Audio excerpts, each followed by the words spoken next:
यह कहानी है सुप्रिया की, जो 23 साल की शादीशुदा लड़की सुप्रिया रात के समय वो एक छोटे से स्टेशन पर ट्रेन का इंतजार कर रही थी।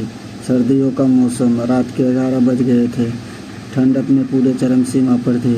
कोहरे की वजह से आसमान का वातावरण बहुत ही भयावह हो रहा था। चारों ओर धुंध छाई हुई थी। छोटे से स्टेशन पर आधे से ज़्यादा एरिया अंधेरे से भरा हुआ था। बस एक लाइट लगी हुई थी। इसकी थोड़ी सी रोशनी पूरे स्टेशन पर प्रकाश करने का असफल प्रयास कर रही थी। सुप्रिया स्टेशन पर अपने माँ के साथ बैठकर ट्रेन का इंतजार कर रही थी। उसका मन नहीं था कि वो ट्रेन से जाए, वो भी इस ट्रेन से। उसकी ज़िंदगी से कुछ ऐसी घटना जुड़ी हुई थी कि उसका मन ट्रेन से जाने का नहीं करता था। पर 1 साल बाद वो अपने मायके जा रही थी।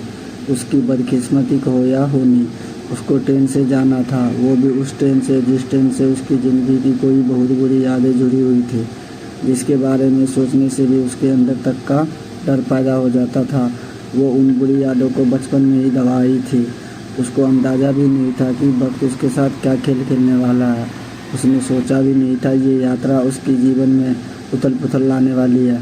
उसकी मजबूरी उसको स्टेशन पर ले आई थी, क्योंकि घर जाना भी ज़रूरी था। इतने दिन बाद जो मायके जाने का मौका आया था, किसी डर की वजह से वो इस मौके को गंवाना नहीं चाहती थी, क्योंकि जिस कारण से वो उस ट्रेन से नहीं जाना चाहती थी, उस बात को पूरे 10 साल हो चुके थे। अचानक से बने कार्यक्रम के कारण जाना उसकी मजबूरी बन गई थी, क्योंकि उस समय किसी कारण से कुछ समय के लिए बसों का आवागमन बंद था।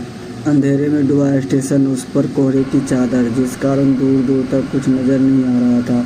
कोहरे की वजह से ट्रेन लेट चल रही थी। 9 बजे से इंतजार करते करते रात के 12 बजने वाले थे, पर ट्रेन का कोई अता पता नहीं था। आसपास 2-4 सवारियां भी बैठी थी, वो भी सब ट्रेन का इंतजार करते करते नींद की झोंके ले रही थी। एक युवक बेसब्री से बार बार पटरियों के करीब जाकर ट्रेन को देखने का प्रयास कर रहा था और प्लेटफार्म पर ही चक्कर काट रहा था, जैसे उसका वक्त ही ना कट रहा हो। जैसे ही ट्रेन आए वो सवार हो जाए। तभी अचानक से एक आवाज़ उसके कानों में गूंजी, एक फुसफुसाती हुई आवाज़। किसी ने धीरे से उसके कान में फुसफुसाया, चलो मेरे साथ चलो। उसने नींद में ही अलसाते हुए अपना सिर हिलाया। एक बार फिर से किसी ने उसके कान में हौले से कहा, सुप्रिया मेरे साथ चलो। घबराकर एक झटके में उसकी आँख खुल गई। उसने हड़बड़ा कर देखा तो उसकी माँ पास में ही बैठे बैठे खर्राटे भर रही थी। आसपास की सवारियाँ भी ऐसे ही ट्रेन का इंतजार करते करते अलसाई हुई पड़ी थी। सुप्रिया को लगा उसने कोई सपना देखा है। उसने पानी की बोतल निकाली और थोड़ा सा पानी पीकर बोतल को साइड में रख दी। एक बार फिर से सब सवारियों पर नज़र डाली और फिर से आंख बंद करके सर को सीट पर टिकाकर बैठ गई। मुश्किल से 5 मिनट पूरे भी नहीं हुए होंगे, फिर से उसके कानों में वही फुसफुसाती हुई आवाज़ गूंजी, चलो मेरे साथ चलो। इस बार उसकी आंख तुरंत खुल गई, क्योंकि इस बार वो नींद में नहीं थी। उसके अंदर तक का भय दौड़ गया, हाथों के रोंगटे खड़े हो गए। उसने तुरंत अपने पीछे मुड़कर देखा तो दीवार के अलावा कुछ नहीं था। उसके दिल की धड़कनें तेज हो गई, इतनी तेज कि उसको खुद की धड़कनें खुद सुनाई देने लगी।